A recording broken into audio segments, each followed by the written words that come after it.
$1,000, not much spent out of that fund at all last year. I think like $500, real small amount. As we already mentioned, the hurricane's probably the biggest event other than the ARPA funding for the year that happened with you guys. So about $3.5 million in damages incurred. Can't tell you when you're going to get your money. I wish it'd be by the end of next year. History says no, unfortunately, is what it says. But you should get reimbursed approximately 90% of those funds between federal and state. State matches a portion of those as well as you're matching a portion. So a little bit on your sewer fund. That's your enterprise fund. It's predominantly is funded by charges for services out to customers. And so we look at the equity of that enterprise fund. What you see is, investment capital assets, of course, the piping in the ground goes over the bridge and that stuff. So about $4 million net of that. Your restricted monies, those are impact fees that have been collected and not spent yet. So in the future, those will be spent. And then your unrestricted portion of about $10.2 million. So I always get asked about pensions, so I always put a slide in it. You guys are a member of the state retirement system, Florida Retirement System, FRS. FRS has two parts to it, the regular defined benefit plan, and then HIS is the health insurance subsidy portion. Health insurance subsidy means a retiree, upon retirement, will receive a stipend each month based on their years of service. It doesn't pay fully for insurance, but it's just a cash amount. And HIS is unfunded, so it means it's a pay-as-you-go system. So you see that liability. So that liability is recorded on your financial statements at almost $7.8 million. And of course, it went way up from 2021. Well, it's based on an investment market as part of it. So you have the ultimate liability, but then also what's sitting in the state retirement trust fund system, right? Of course, the market was down at June 30th, 2022, which is the state year end. Still down today, unfortunately.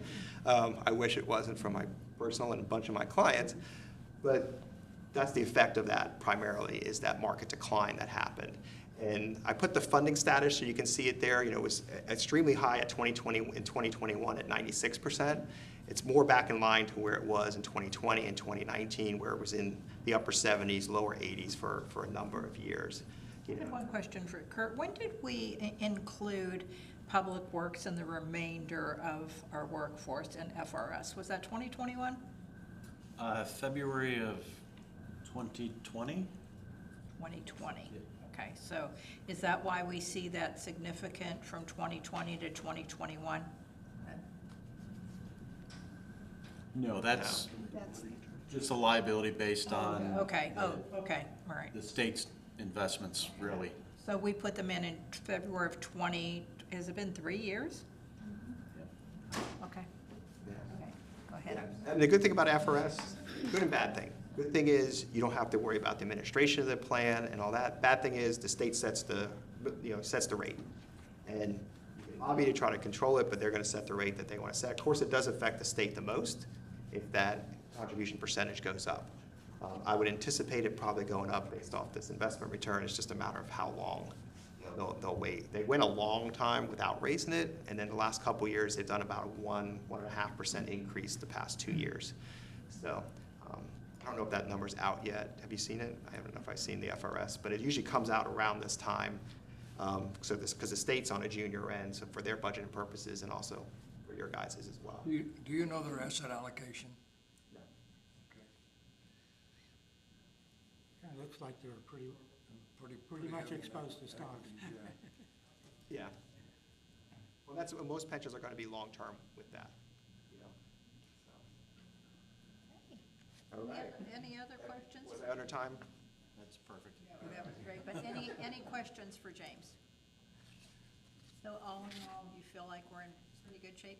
Great job. Lori did a great job as finance director this year as well. So, and we're actually going to be, if you guys are excited about it, there'll be a bunch of governmental accountants here this Friday in the afternoon upstairs, right? Okay. Upstairs for a chapter meeting for the Lucia. So she's the chapter president for FGFOA, the local chapter. So we're going to be doing a little educational stuff there. Good. Okay. Well, thank you so much. Thank you. Okay. Next, we'll go on to the approval of the minutes from our minutes on March 28th, 2023. Do I hear a motion to accept those minutes? So move. Second. Thank you. Any discussion? take a roll on that, please? Commissioner Liddell, Yes. Commissioner Connors, Yes. Vice Mayor Flatus, Yes. Commissioner Bryan, Yes. Mayor Miller. Yes, thank you. And next on our consent agenda, we have 5 items. Do I have, Mayor, a motion to accept as is without pulling any off? I so move. Thank you. I'll second. Thank you. Any discussion on any of those items? Okay, if not, Sherry, can you take a roll on that, please? Commissioner Liddell, Yes. Vice Mayor Flatus, Yes. Commissioner Connors, Yes. Commissioner Bryan, Yes. Mayor Miller. Yes, thank you. Okay, next we'll go on to our city attorney. Attorney Boyce, what do you have for us this evening? Nothing tonight, thank you. Thank you. Our report of a city manager, what do you have for us this evening, Kurt? Good evening, Madam Mayor, Vice Mayor, members of the commission. Just a couple quick notes. The Tuscany Shores walkover, we've begun repairs on that. We anticipate later in this week that the Ocean Vista walkover, they'll begin repairs on that as well.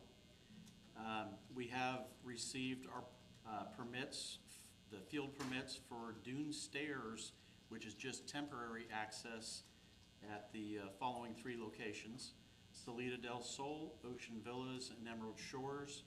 And we hope that before May 1, we'll be able to meet the FWC requirements for those dune stairs. We have to have the sticks in the ground, and then after May 1, we can continue to build the stringers and all of that kind of stuff on there. So we anticipate that all to go through. And then the only other thing, last week we were up in Tallahassee and talking with our legislatures and stuff, and we as a commission and a city had adopted a resolution and talked about opposing a couple of bills, and I'd like to give you an update. While it still shows on the docket, the solid waste bill, I'm being told, is dead. It will not proceed through committees. So that one had, I had asked commission approval to oppose that one. There's a bill about sovereign immunity, and I believe we've talked about that, where they wanted to raise it from $200,000 per person to $2.5 million. That bill is, the amount seems to be dead, but there will be some anticipated version. I can't tell you an amount, but it won't be 2.5 million. And I hear people leaning towards 500,000. I've heard 400 to 500,000, but I have not seen that in any kind of written amendment yet. There is one that would dramatically impact our building department, which would put timeframes on it that for them to respond to permits, which for a smaller city could be detrimental. If this would have passed, I would have been coming to you to say, I need to hire more people. Right now, that appears to be dead as well. Then one big one, the financial disclosures piece. This appears that it's going to pass, that will require all of you to complete not only you won't complete Form 1 anymore, you'll now have to do Form 6, which is a more complete financial disclosure. That, I'm told, the final form of that bill is not out there yet, but I'm told that the word on the street is that one will pass. And there was talk about an amendment to that to allow it to be when you begin your next term or any newly elected official, but I'm told that that amendment did not pass. And so it will be, right now the bill reads January 1, 2024, which I believe would impact almost everybody here. Sorry for that not so good news, but let's end on some good news. The bill that we supported in the House and the Senate regarding FRS and changing the 30 years to 25 for special risk to help us with recruitment, I'm being told that should pass as well. So that's very good news for our recruitment efforts. Those were kind of the bills that we focused on, along with, obviously, the mayor did a great job, again, up there advocating For our folks trying to extend, the May 1 turtle deadline. Not dead yet. It's, We're yes. still trying. We're So, still trying. that's a daily occurrence, advocating, reaching out to all of them. I know the mayor's on the phone all the time talking to folks. So we're still advocating for our citizens on that. And City Manager, yesterday I called John Hamilton, who is the DEP secretary that reports right to Governor DeSantis, and said, we did not have a good weekend. And talked again about the trap bags, about the May 1st date and whatever. So for someone that I think was very hardline to begin with, or a department that was very hardline, I'm seeing, some understanding what we're going through. I think we have him on our side. Then, you have FWC and the U.S. Wildlife. So as long as we can have someone like that in our corner, I think that helps. Can I ask you about one other bill? That's the one, and if you can explain it, and then also maybe the chief could tell us if it would affect us at all. What is the bill that the sheriff would take over the beach? Can you explain what that?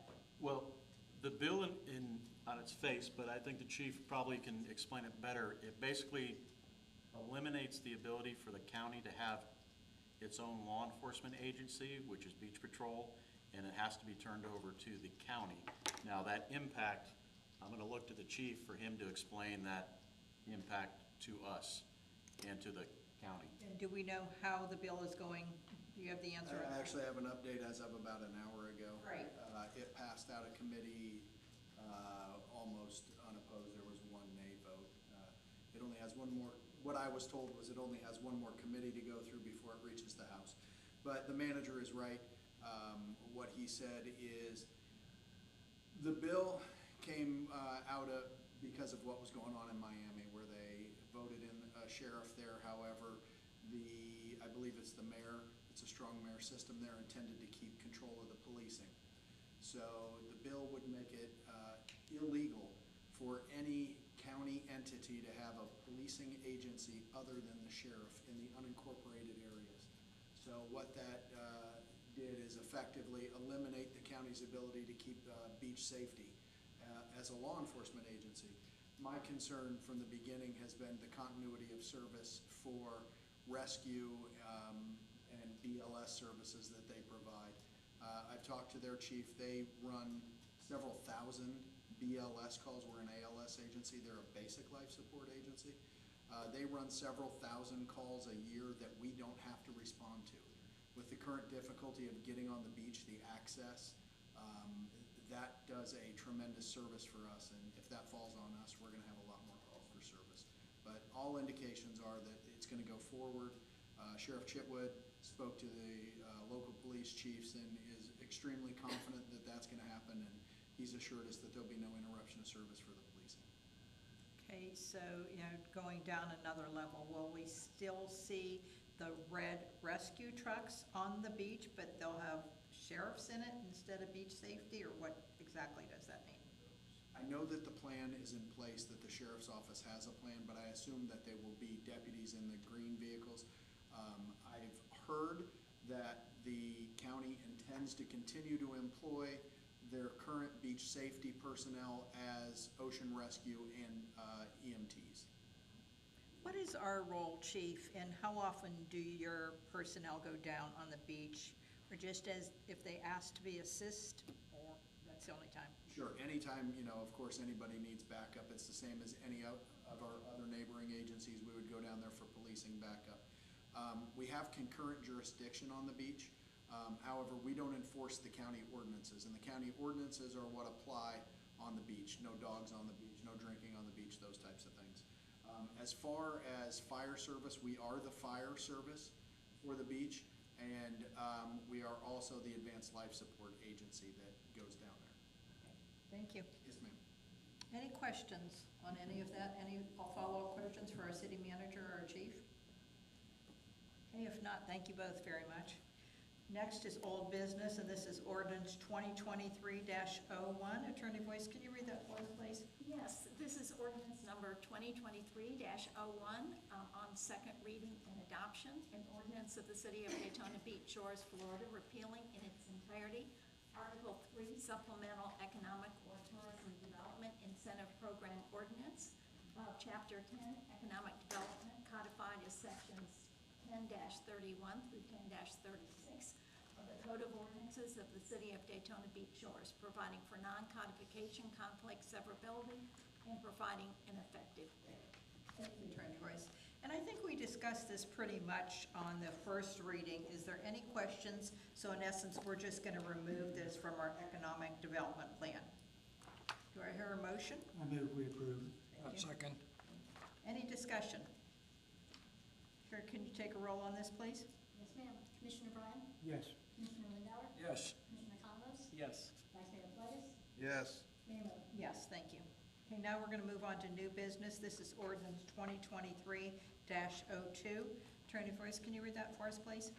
Yes, Madam Mayor, this is ordinance number 2023-02 on first reading. An ordinance of the City Council of Daytona Beach Shores amending the Municipal Code of Ordinances, Land Development Code, amending Appendix G of Chapter 2 entitled Definitions and Chapter 10 entitled Flood Damage Prevention, providing for administrative amendments to satisfy the minimum federal requirements to maintain a community rating system, rating Class 8 or better status related to accessory structures in flood hazard areas, and to specify elevation of manufactured homes in flood hazard areas, providing for a savings provision, providing for conflicts, providing for codification, providing for severability, and providing for an effective date. Thank you. Director Cruz? Thank you, Madam Mayor. First of all, Director Cruz, how did this come about? Was this something, or I'd like the history on how it came about, and tell us what it is. Sure. So the city of Daytona Beach Shores participates in the National Flood Insurance Program and the community rating system that's associated with the National Flood Insurance Program. And what that does essentially is it gives discounts to the premiums that are purchased by property owners here in Daytona Beach Shores. And we have one of the best classifications here in Volusia County. It's a Class 5. And as a result, our property owners, whenever they purchase insurance under the National Flood Insurance Program, they get up to a 25% discount on their premiums. So about 2 years ago, the federal government changed the regulations to ensure that anyone who has a Class 8 or better status under the CRS program need to have these particular changes in their code in order to qualify for a Class 8 or better status. So this is something that we need to do if we want to continue to afford our property owners a 25% discount on their premiums if they're purchasing flood insurance under the National Flood Insurance Program. Any other clarification we need from our director? If not, do you hear a motion to accept 2023-02? I move we approve. Thank you. I'll second. Any discussion? Carrie, can you take a roll, please? Yes, ma'am. Commissioner Bryan? Yes. Commissioner Lindauer? Yes. Commissioner Conlon? Yes. Vice Mayor Flatus? Yes. Mayor Miller? Yes, thank you. Okay, next, I think we have a, last month, we had the privilege meeting 2 new people to our area, and we asked our staff to go back, and we, Noelle, are you gonna give us a little update on this? I am. Thank you.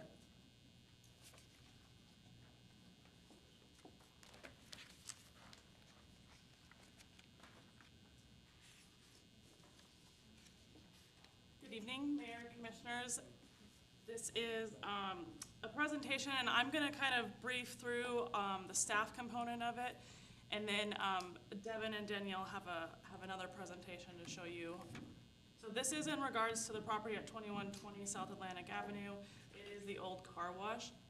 And I've included this in the memo for you guys in your packet, but the applicants are proposing some improvements to the property, which include some landscaping improvements, some decorative umbrellas, mirrored glass in the windows, and then combining the office and a restaurant establishment in that front component of the building, and then including the storage of the they're not vehicles, the golf carts in the bays of the old car wash portion.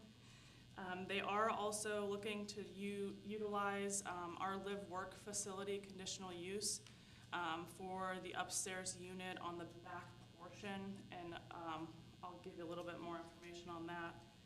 And then all of the parking requirements will meet our land development code standards for office and restaurant uses.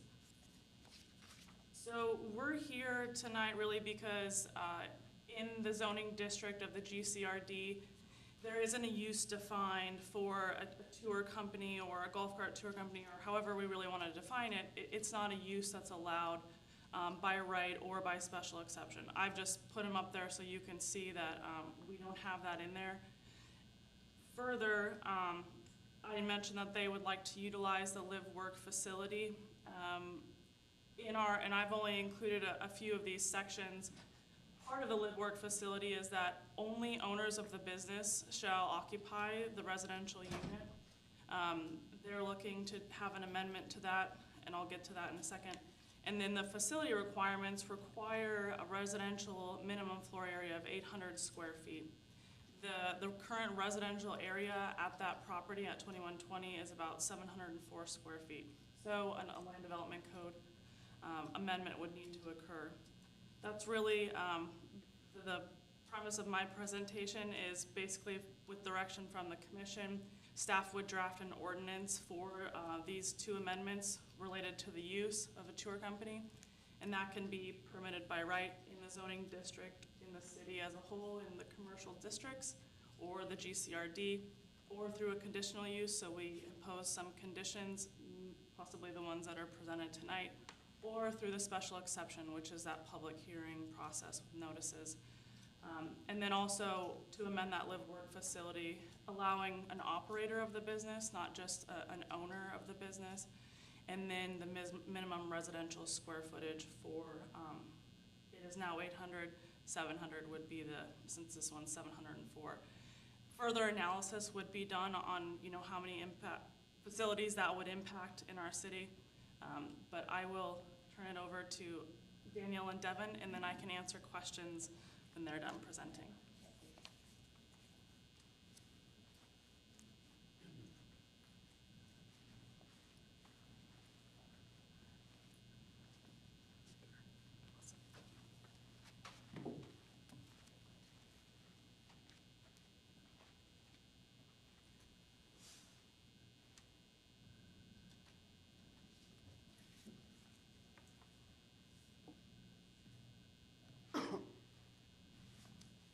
Hello everyone, good to see you guys again. Nice to see you. Once again, I'm Devin, this is Danielle Escrow. We have John Keller with us tonight. We're gonna do a quick little presentation on Joyride, kind of what we do, how we operate, and what we plan to do with 2120 South Atlantic Avenue. This right here is what we render with, minus the modern townhouses in the background. We had some miscommunication with our renderer. But this is kind of what we're proposing, what it would look like when you drive by. Danielle's gonna go more into the details about the outside and the inside changes we'd make to the property. Yeah, as you can see in the picture right here, this is a current view, minus the car wash sign. I think that came down in the last hurricane. Yeah. But we'd like to update the exterior code violations to get it all up to code. We'd also like to update the landscaping, adding mulch beds on each side, the left and the right of the picture right here. We'd like to add some fresh flowers, some bright native floral flowers in the front. We'd also like to add some decorative umbrellas. We'd like to put the Joyride logo on the white umbrellas that you see in the image, as well as mirrored windows. On the north side of the building, we would actually like to put a sign that says Daytona is for dreamers, or it could say Daytona is for me. This would help promote the sun shining on our beautiful city. It also blends the current building with the color scheme of the Daytona crest. It pulls in the white, the yellow, and the sun from the city crest. Here's some renderings of how we'd like the interior to look. Joyride would be on the south side of the interior space. The restaurant would be on the north side. And then the common area would be shared space for both restaurant patrons and tour patrons. Cool. And a little more about how we operate. The guests would call us to book a tour, or they'd book online. If they happen to, we don't expect a lot of walk-ins, but if they wanted to walk in and book a tour, they could as well. As mentioned earlier, all of our tour vehicles will be stored, our golf carts will be stored in the bays in the back behind the office area. The guests will meet their tour guide at our office location, or we can pick them up if they're within our drive zone. So if they're somewhere on A1A, starting at Dunlawton up to Riptides, we'd be able to pick them up from their hotel, condo, that kind of thing. Once the guests are picked up and they have their golf cart and they have their tour guide, they'll get a safety briefing, which John Keller's going to demonstrate for us now. everybody. My name is John Keller with Joyride, and I'm actually your tour guide for today. Before we get started, there are a few safety measures that we must require you guys to listen to. Number one being that there's a working functional seatbelt for everybody on board, and it must be worn. Number two is all arms and legs must remain inside the touring vehicle as it keeps moving. And if you'd like to get on or off at any given time, you must wait till we come to a complete stop, as well as there is no smoking or vaping allowed on the golf cart at any time. As well as that, just make sure you guys have a great tour, a wonderful afternoon, and an enjoyable route. Thank you, John.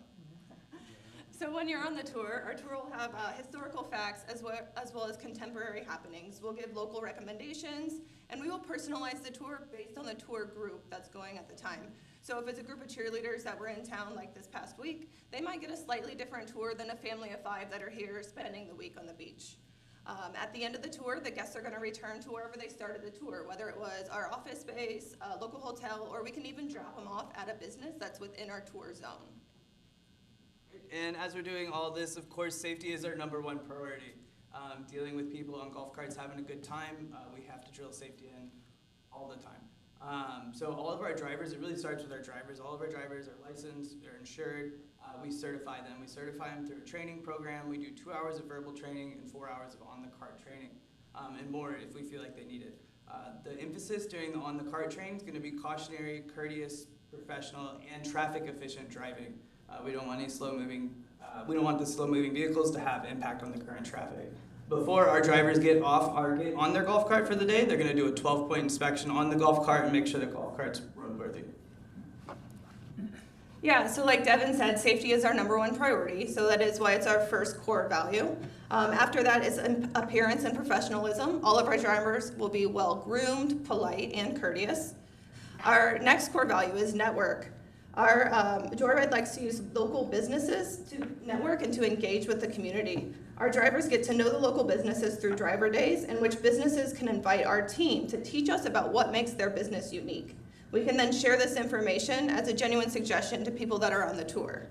We also have an ambassador program that'll keep our tour guides updated on local events, such as Thursday night trivia at Salty Pint, or the food truck event that's going on April 28th with the free concert at the Shores Pavilion. Our final core value is driven. A lot of our drivers are local, semi-retired folks that are driven to stay busy. They enjoy engaging with their guests and increasing awareness of local activities and entertainment within the Shores. Great, and that's kind of how we're going to operate. Noel mentioned earlier we'd like to renovate that apartment up there and make that available for people that are working for us or with us. We have done some preliminary measurements, and we can fit about 10 vehicles. That'd be 5 for the restaurants, so 20 seats for restaurants, 3 for tours, and then 2 for employees. It's kind of a little rendering of the parking lot there. And Danielle?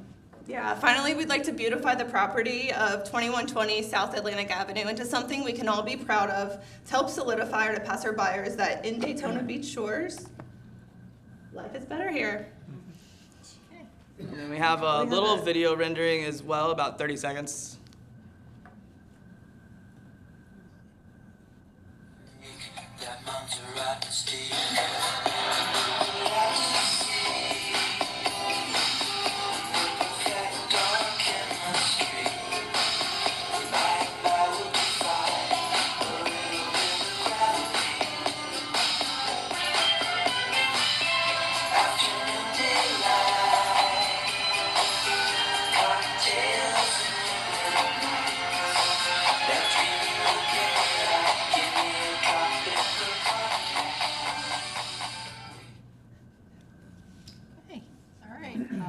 If you don't mind, I'll go first on questions. Yeah, absolutely. I might have one for Noel in a minute, but right now, have you already purchased the property? We're under contract. Oh, you're under contract. Is there a kitchen already in the restaurant area? So there's a walk-in refrigerator, but other than that, we'd still need to input a grease trap and then ventilation.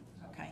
One of the things, I don't have to have you go back right now, but we're very big on distinguishing ourselves from Daytona. So right there it said Daytona, you know, if it was in the Shores, we want to make sure that it says Shores on that. So what's feedback? Yeah, okay. And then another thing too, and we'll talk to Noel and Stuart about this, but there's been a couple times people have come before us and said, we're gonna do this, we're gonna do that, and it doesn't end up coming true. So right now, that's an area of town which we call the north side that really needs a lot of work. So we're just so happy that you're purchasing there. What I want to see though is the restaurant done either before or in conjunction with the back part. So I don't want to utilize the back part of it and then say we will do this on the restaurant ever. That's very, very important. And the rest of us can talk about it, to me personally, that we get that done, if not first, you know, at the same time too. I love the renderings, I love the idea that you have there. Just want to make sure that that gets done at that time. Your golf carts, are they 4 and 6 seaters or just all 4? They're all 6-passenger golf carts. 6, okay, all right. Okay, what other question? Okay. Can you actually pull up the sign that you said you wanted to put on the north end? You can.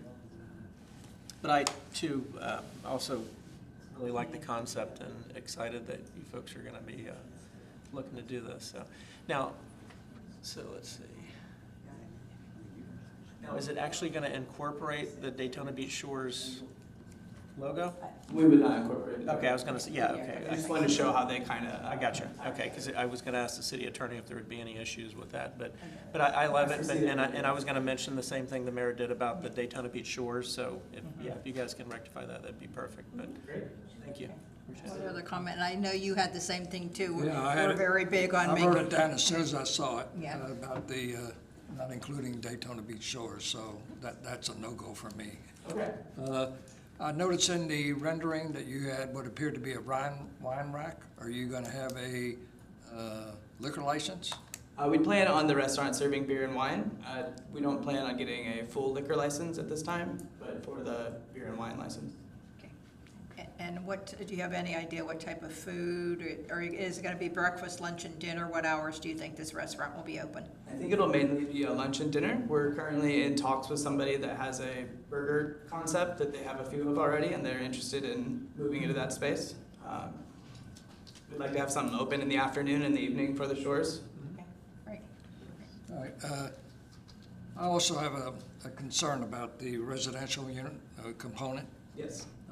I would definitely want it in the contract, any contract with you, that it does not get rented, and it would only be occupied by the owner. I don't want games played with, well, he's our manager, or he works for us, and that.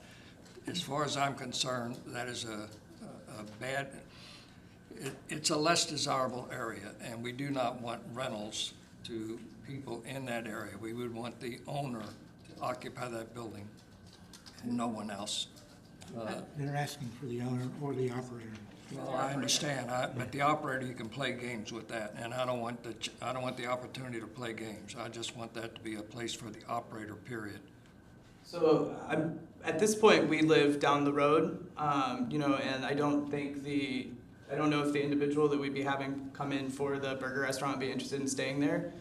It is our desire to be able to utilize this space. Right now, John Keller is staying with us as a guest in our house. He's the first person we have in line for that apartment space, and it's just added security to have somebody there at all hours. I do understand your concerns. I don't want to think that we would be doing some kind of way to just create a rental unit there. It would just be a way to utilize the space so we could empower the people that we work with. We actually had a guy in Nashville that before he started working with us, I'll let Danielle tell the story because it's really inspiring. But Yeah, so this guy, his name was Ron. He actually started working for us. He was homeless when he started working for us. He started driving a golf cart. He gave tours. He saved enough money that he could buy himself an RV. He lived in his RV because he was doing tours for Joyride. And honestly, because of this job and this position, he was able to like reconnect with his family. His family lived up in Ohio and he was in Tennessee, and he was able to reconnect. He was able to meet his granddaughter when she was born for the first time. So it was just a really like touching story for me, and it's something that I'd like to be able to offer to people that want to work for us. No, I have, Oh, I was gonna say, I'd like Noel to come up too. Go ahead, do you have a question? I do. Okay. Now, would, John, I believe you said his name was, would he be a full-time employee? Yes. So Commissioner Lindauer, would it help any or ease your mind or concerns if it mentioned owner-operator, but if it's an operator, it has to be a full-time employee? Well, full-time employee plus somebody that, before the person moves in there, it's approved by the city that they are in fact a legitimate full-time employee as opposed to somebody else. I wouldn't have any problem with that. I just want to keep any game playing out of it by saying, well, we're gonna bring this person in, we're gonna say he works for us, but really we're renting the place to him. I don't want any of those kind of games. That's understandable. Noel, can you come up and explain a little bit more of that? I have one other Oh, question. you had one other question for them? Yes. How many- I don't think they're leaving, but go ahead and ask them. How many actual offices do you have like this? So we don't have any, well, no, we have a mixed-use office in Nashville where we operate the tours, and then they have a bar in there. And then in Tuscaloosa, we just operate the tours out of our office. And then we have a small office in Houston as well. Thanks. Noel, can you give us another explanation from the city perspective on what this live work concept is? Yeah, so we already have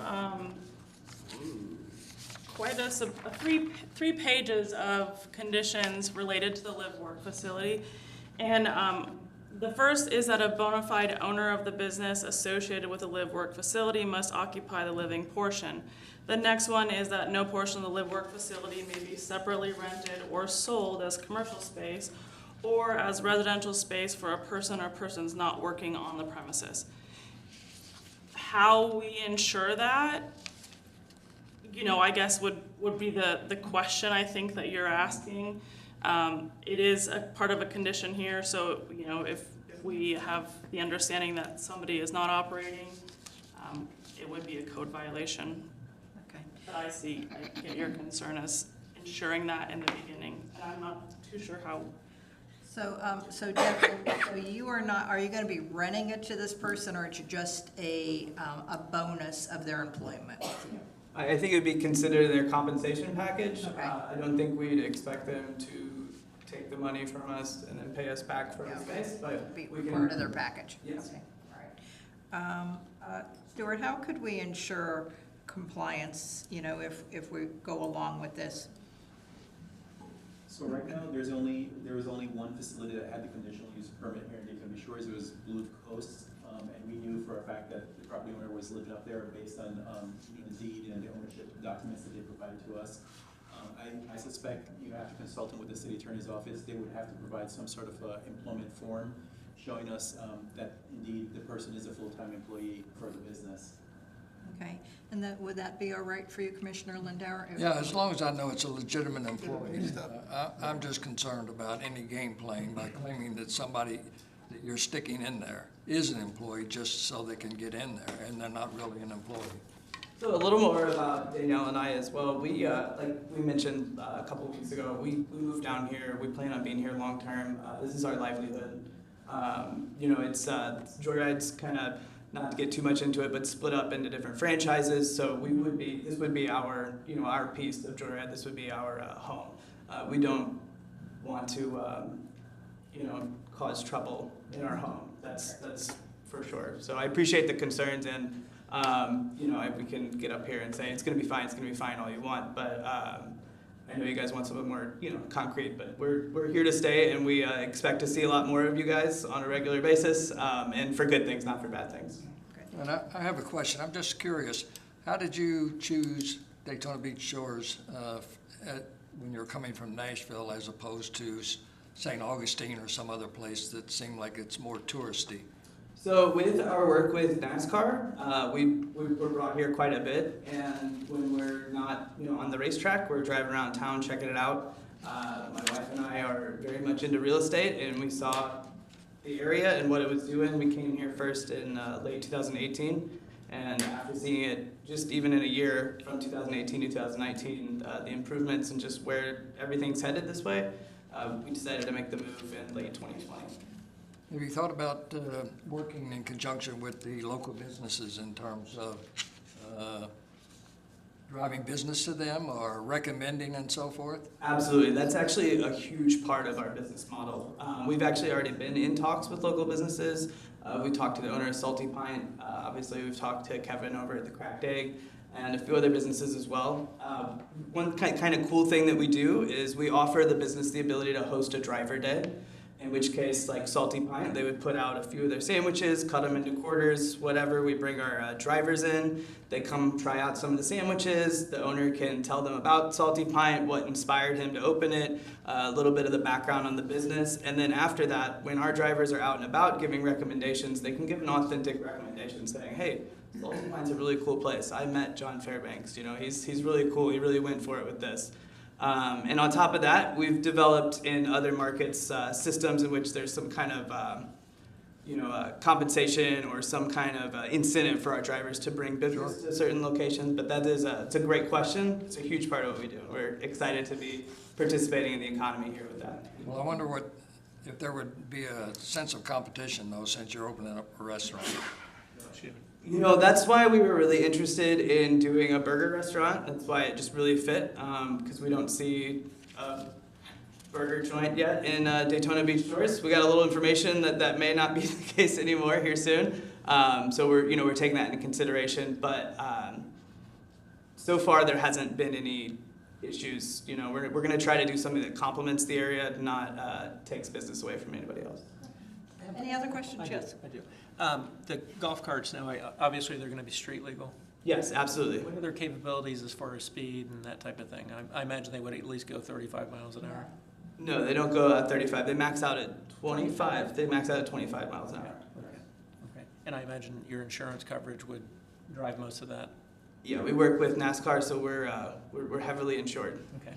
Well, after you're finished, I'd like to have the chief come up and just give us his opinion on having the golf carts on the street, safety factor and so forth. So. Absolutely. Commissioner Bryan or anyone else, any questions for them before the chief comes up? No. Thank you for your. Thank you very much. Thank you all very much.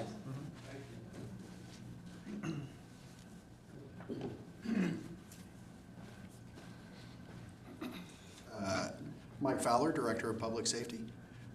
Commissioner, I had the opportunity to meet with the owners at the very beginning of this planning process.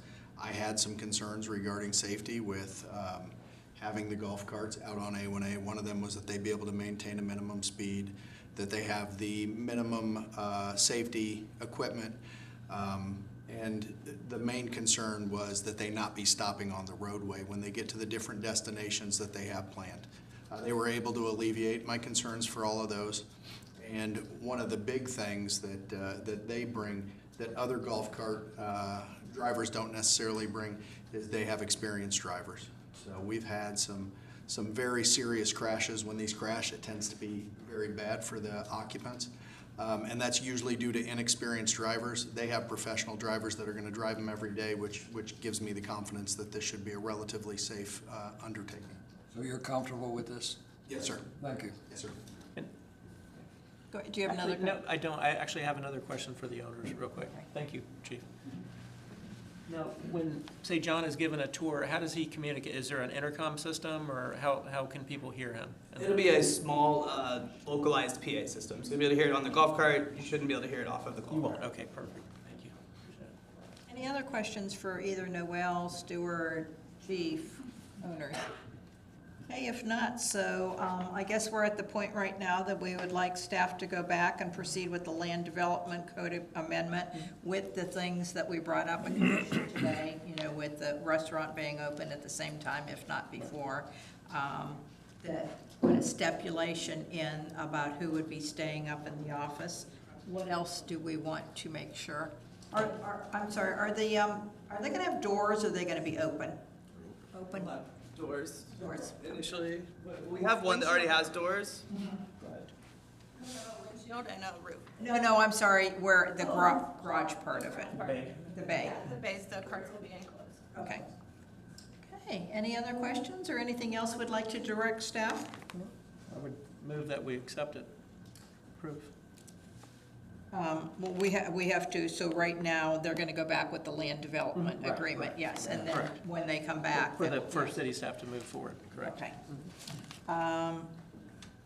Okay, Mayor, yes. just for clarification, does staff have the understanding or the direction that there is consensus with the council on this? Yes. Yes. Yes, thank you, just wanted to make sure, thank you. Okay, great, thank you. Thanks for clarifying. All right, if nothing else, then we can go out to council comments. Vice Mayor, what do you have for us this evening? Oh, did it? Thank you, Madam Mayor. Okay, that was under consent agenda? Oh, Those are all okay. consent agenda? Okay, sorry. No, that's okay, that's okay. Am I good? You're good. Okay. If we, and it's just a suggestion, so Mr. James came here from James Moore and kind of gave us a synopsis of the financial affairs. Is it an unreasonable request if we could get the people from JP Morgan to make us a presentation about the status of the investments that the city has? Director of Finance, isn't that? I will look into that. I will contact them and look into It would be interesting, because, just to see what, so the citizens can see what you and your department have done with regards to maximizing passive income for the benefit of the city with money that otherwise would have sat in the bank collecting 0.01%. You and your staff have done an amazing job. And so I'd like to hear from that person. That'd be something interesting. And maybe we could ask them questions about, are there other options that legally we can do, just so that way we can be educated. Anything else? Yes, I have more. All right, great. You don't ask a lawyer if they have anything else. You just don't do that. I received, a friend of mine has an oceanfront home on Wilbur by the Sea, came to that seawall meeting on Wednesday and really left thoroughly impressed that the city and Commissioner Bryan and the engineers all gave a lot of information that they didn't get from anybody except from us. And so it was it was a moment of pride that I had, and so I just wanted to let everyone know that it was really appreciated. And then lastly, along with Mel, we patrol the beach, Mel and I. We make sure that there ain't no monkey business going on here. Where are all the lifeguards? Do you know, Director Fowler? There were no lifeguard stands, and I was wondering if it was in conjunction with what was going up in Tallahassee. I don't have any information about that. The only thing that I know is going on is the storm surge. Holy smokes, I couldn't believe it. So I was walking the beach, there's no lifeguards. Was it today? No, it was last weekend. Nice. Wow. Anyway, No. okay, I just thought maybe somebody knew. Yeah, if you could check with either Andy or Tammy. They're in Tallahassee, but I think I can get a hold of them. All right, thank you. And that's all I have. All right, thank you. I do not have any comments. Great, okay. I don't have any comments either this evening. Okay. What about say? I patrol the beach too. Actually, when it's a decent day, there are lifeguards out there. This weekend has been pretty, I didn't see any, it was just interesting. I've seen. Okay, okay, good. Well, I'm sorry, I do have one comment I want to add to what Michael said, and that's it. I saw the video of your presentation, and it was really great. Yeah. I thought you did Great speakers. You did an excellent job. Great speakers. Thank you. Do you happen to know, since you're doing seawalls, what is the maximum height a seawall, a new seawall can be? A new seawall, the DEP published these numbers for a 50-year storm, and they're approximately, depends on the location, approximately 12 feet NAVD. But it doesn't seem, I think that's an issue, because you have some places that had an old seawall that may be building 18 feet NAVD. I'm sorry, what is AVD? NAVD is relative to a fixed point, which is roughly, if you want to visualize it as something physical, the mean high water mark. Okay. But it's a fixed coordinate system, whereas the sand goes up and down with hurricanes and stuff like that. So it doesn't seem logical to have walls, 18-foot walls protecting some properties and 12-foot walls protecting the others. But The only way to get around it would be to submit a, I think they call it a waiver or deviation. And that could be a lengthy process, and you have to justify it. Hey, well, I'll go to audience comments in a minute, yeah, because, you know, looking over and listening to some of our condos, there was like 2 or 3 that the engineer is recommending higher Yeah. height, but DEP is. Well, there is a waiver process, you know, it may or may not be successful, but You know, what I'm trying to tell people is now, you know, you could get it waived, it might take a year or 2 years, but what happens to your property in the meantime? well, it would be probably prudent to build it so that you could add on to the height, which means you gotta go deeper than you would if you weren't planning to add on.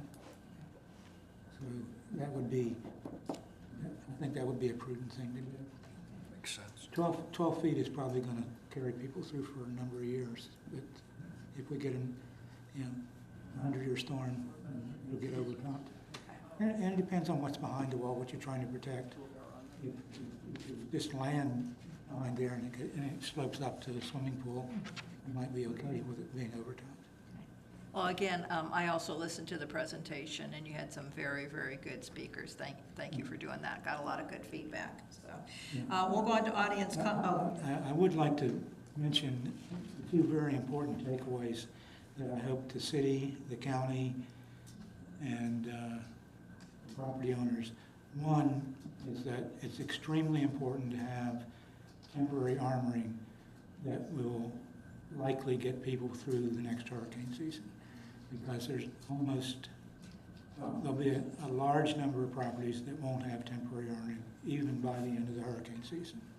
And what is the reason for that? Are they waiting for the government and these trap bags? What is the reason that they're not having temporary armament? Well, county is putting out 2 trap bags side by side, and they characterize that as minimum protection, which, you know, it's not a very well-defined term. It's better than nothing. It's probably one definition, but it hasn't actually been analyzed to say what is minimum protection. I think that might be useful, but I think we probably have enough experience this past weekend with the 2 trap bags, and I need to talk to people that have had that experience. If they didn't protect against erosion for what happened this weekend, they're certainly not going to protect it for anything like Nicole. But the DEP permit was just for. Yeah, but I have talked to Doug Ahrens, and I don't think there'll be a problem, for example, if people wanted to put one on top of the 2. At their own cost. Well, regardless of who pays for it, I would recommend they pay it, the property owners pay for it, but I don't think there'll be a real permitting issue for it. The real issue, I think, is having somebody competent to analyze that, say, is that enough? Will that 1/2 protect against the whole hurricane season? Likely. I mean, you know, you could always get an Andrew. I guess there's a non-zero probability, and all these walls are probably going to get blown out. Well, actually, my goal is that everyone gets their permanent, you know, not to really fool around with this, because we're 6 months out now, that if they haven't gotten their temporary by now, I'd like to know the reason why, but I would like to see them, you know, with this list that we have, that they get their permanency. Well, I think that's an unrealistic goal. I mean, I just think, you know, I would bet a lot of money that when we get to the end of hurricane season, there'll be a lot of properties that don't have permanent armoring. And in some ways, if they have temporary armoring, they may be in a better position than the people that are actually went out and paid extra money to get, and they can afford to get a good design, and they have more time to get together with their neighbors and build a common seawall, which is the other takeaway that I hope people got from it, is that there's a lot of money to be saved, and probably technically you'll get a better seawall if you get together with your neighbors and build a common seawall. Okay, and these are the issues I'm hearing, so maybe you can clear it up. Either A, we have the money right now, they don't. We want a better seawall, they don't. We're ready now, they're not. I mean, those are all the things I'm hearing right now, because it sounded like a great idea when it was first presented 4 or 5 months ago, but in reality, doesn't seem to be working out. It's like, in reality, there are a lot more properties still need to do something, then there are properties that went ahead and said, we're gonna go off on our own. So there's still opportunities to build common seawalls. And it's not like it's all pluses and no minuses. The neighbors have to get together. And one of the speakers that ended up getting sick at the end was the engineer for about, I think, 35 private homes and one condo in New Smyrna Beach on Van Cleef Drive. They're sort of a good example of how a neighborhood got together. They formed an LLC, got money from everybody to hire an engineer, and they're going to build a common seawall. So, it can be done. It requires people that, and the way they sold people on it, they divided it up into 3 sub-neighborhoods, and there was like a captain that was responsible for convincing his southern to cooperate. So. Well, duly noted, I think we've been telling them that from the beginning. I know you've been preaching that, so we put it on record one more time, you saying that. Okay, I'm ready now for audience comments. Deborah, I don't have any forms here, but if you'd like to come up and state your name and address. I just have a question. When you talk... Name and address, yeah, okay. Deborah Taylor, 2855 South Atlantic, St. Kitts. Commissioner Bryant, when you mentioned the height, does that include the cap that goes on top? Yeah, it's up to the top of the cap. Okay, because that's why we don't have a permit yet. Yeah. That's a struggle. And our engineer designed it based on the guidance from the DEP. And now it's being declined because... Where is the top of the cap? It's about 14. Yeah. But why would he, excuse me, I know you can't answer this. This is the challenge that we have right now. He said that he was doing guidance to the 100-year hurricane, and now it won't be, it's not approved. If he'd filled out the questionnaire, I would have told him it was wrong. Pardon me? I said if he'd filled out the questionnaire, I would have told him it was too high. Your engineer. Well... Maybe this is a We learn our conversation, mistakes. yeah, you can have Thank afterwards. you. Thank you. Anyone else that would like to come up and speak? Hi. Hi. I am not a resident. My name is Emma Clark. I'm with the Port Orange South Daytona Chamber of Commerce. Thank you for having me today. I just wanted to give a brief update on some of the upcoming events that the Chamber of Commerce is hosting. So tomorrow morning, April 12th, we're having a new member reception at 8:30 a.m. And then one of our signature events will be held on Thursday, April 27th from 5:30 p.m. to 8 p.m. It's called A Tasteful Affair. It has currently 16 restaurants committed to attend the event, and the restaurants basically compete against each other. In the past, it's just been sampling the restaurants, but this year we are having a bit of a competition between the restaurants. It's $40 for a ticket ahead of time or $45 the day of. And then the Chamber is also partnering with the local elementary school here, Long Street Elementary, to host a career day on May 25th. We are still actively looking for participants to help with the career day, and we're still working out the final details of the event, but we would love to see any businesses that are interested in participating in the event. I'll stick around for a couple of minutes after the meeting as well if anybody has any questions about the Chamber. And I'm also on the selection committee for the upcoming president. We're in the process of hiring a new president for the Chamber, and we have fantastic candidates, and we are anticipating having someone selected by next Friday with a start date in the beginning part of May. So, thank you. Thank you very much, Emma. You'll have to get with Sandy Dubinsky. Every year she would say, come speak to my schools, come speak to my schools. So you have a lot in common. I will be there on that day. Thank you. I really appreciate that. Thank you. Okay, any other audience comments? Okay, anything else recommended for the next agenda? So Noel and Stuart, will you have that by the next, the development agreement, do you think, or probably not by that time?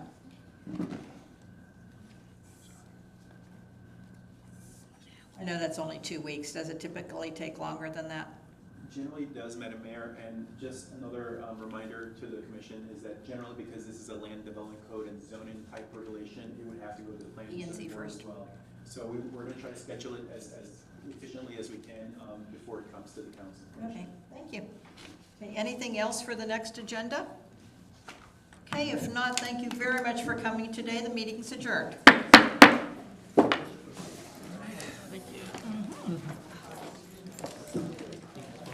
You want these? You want these? No, take it.